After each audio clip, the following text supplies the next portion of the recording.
आता ह्या गांवचोच तुमचो पयलींचो एम.एल.ए. विष्णू वा हाणें हो विधानसभेन विशय मांडलेलो आनी रोमी कोंकणीक आनी रोमी स्क्रिप्टीक कोंकणीच्या बाकीच्या देवनागरी स्क्रिप्टी बरोबरूच ताकाय सन्मान दिवचो ही ताणें मागलेली आनी तेन्नाच्यान ती विचाराधीन आसा.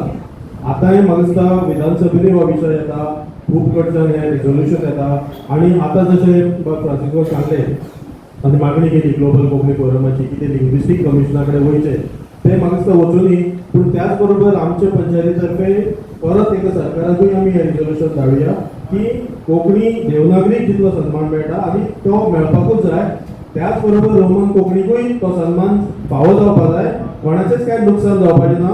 कित्याक जशें तो सांगता तशें कितलीशींच लिटरेचर, कितलीशींच पुस्तकां धार्मीक न्हू बाकीचीय कितलीशींच आसात आनी खूब मोठे साहित्य कितले वर्सांच ह्या रोमन कोंकणींतल्यान मेळटा आनी ताका लागून म्हाका दिसता गोंयांत आमकां रोमन कोंकणीची गरज आसा. तितूंतल्यान साहित्यीक नवें तयार जावपाक जाय आनी ताका लागून हो जो सपोर्ट आसा ताका आमी तेंको दिवचो अशें हांव सगळ्या कडेन मागणी करता आनी तुमकां थँक्यू. सो आमकां मातसो रोमींतल्यान येदीक जाल्यार आमकां मातसो सपोर्ट मेळटलो. हय सगळ्यांक सामको सपोर्ट करचो कित्याक आमकां डेलीक रिजोल्युशन धाडटलो. सगळ्यांक सपोर्ट करचो म्हणून मागता.